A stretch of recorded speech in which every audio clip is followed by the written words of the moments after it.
পাকিস্তানকে প্রধানমন্ত্রীর কড়া বার্তার পর বৈঠকে প্রতিরক্ষা মন্ত্রী রাজনাথ সিং। সাউথ ব্লকে বৈঠকে প্রতিরক্ষা মন্ত্রী, সিডিএস সেনাপ্রধান, নৌসেনা প্রধান ও বায়ুসেনার উপপ্রধানের সঙ্গে বৈঠক রাজনাথ সিং এর। প্রত্যাঘাত পরবর্তী পরিস্থিতি নিয়ে বৈঠকে আলোচনা। পাকিস্তানকে প্রধানমন্ত্রীর কড়া বার্তার পরে বৈঠকে প্রতিরক্ষা মন্ত্রী। এ নিয়ে কথা বলবো আমাদের প্রতিনিধি বিজেন্দ্র সিং এর সঙ্গে। বিজেন্দ্র, এখন এই মুহূর্তে ডিফেন্স মিনিস্ট্রিতে বৈঠক চলছে সাউথ ব্লকে, যেখানে ডিফেন্স মিনিস্টার রাজনাথ সিং, 3 সেনাপ্রধান রয়েছেন এবং চিফ অফ ডিফেন্স স্টাফ রয়েছেন। এই মুহূর্তে রিভিউ মিটিং এই মুহূর্তে চলছে। যেহেতু সিজ ফায়ার ডিক্লেয়ার হয়েছে, গতকাল প্রধানমন্ত্রী একটা কড়া বার্তা দিয়েছেন।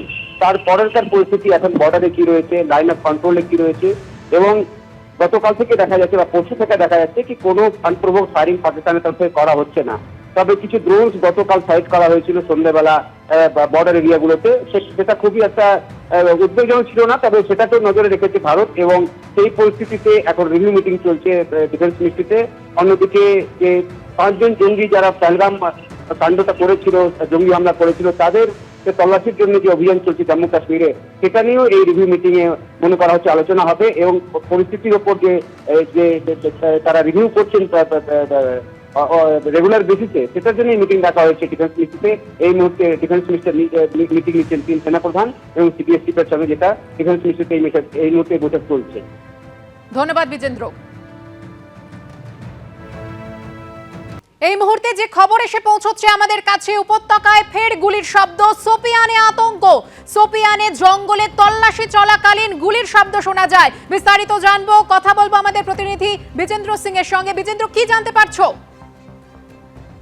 দেখো সুকর্ণা, সোপিয়ান থেকে যে খবর আসছে, সেখানে কর্ডন এবং সার্চ অপারেশন বিভিন্ন জায়গায় চলছে এখন। এই পহেলগামের যে টেররিস্টরা এখনো জঙ্গলে লুকিয়ে রয়েছে এবং তাদের সার্চ করার জন্য সার্চ এবং কর্ডন অপারেশন যখন সোপিয়াতে চলছিল, সেই সময় জঙ্গলের দিক থেকে গুলি চালানো হয়, সিকিউরিটি ফোর্সেসের দিক থেকে কাউন্টার ফায়ারিং করা হয়েছে সিকিউরিটি ফোর্সেসের তরফ থেকে। এটা সোপিয়ানের কেল্লারে যে জঙ্গল রয়েছে, সেই জায়গায় এই গুলি শব্দ শোনা যায় এবং পুরো এরিয়াকে এখন কর্ডন করে দেওয়া হয়েছে এবং আরো সিকিউরিটি বিভিন্ন জায়গা থেকে এই এরিয়াতে পাঠানো হচ্ছে। পুরো এরিয়াকে এখন ঘিরে তল্লাশি করা হবে, যেহেতু গুলি শব্দ আগে ভেতর থেকে এসেছিল, সিকিউরিটি ফোর্সেসের দিকে গুলি চালানো হয় এবং মনে করা হচ্ছে কি এরা এইখানে হয়তো কোনো জঙ্গি বা তারা থাকতে পারে, কেন কি তারাই এই ধরনের গুলি চালিয়েছিল। যখন কর্ডন এবং সার্চ অপারেশন বিভিন্ন জায়গায় চলছে, সোপিয়াতে আমরা জানি একটা সকাল থেকে পোস্টার দেওয়া হয়েছে জম্মু কাশ্মীর পুলিশের তরফ থেকে 3 জন টেররিস্টদের ছবি দিয়ে, কি যদি কেউ সন্ধান দেয় সেক্ষেত্রে 20 লক্ষ টাকা পুরস্কার দেওয়া হবে, তাদের আইডেন্টিটিও গোপন রাখা হবে।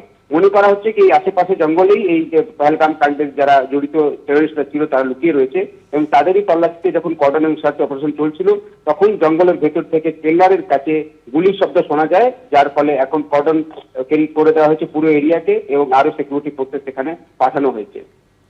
ধন্যবাদ বিজেন্দ্র।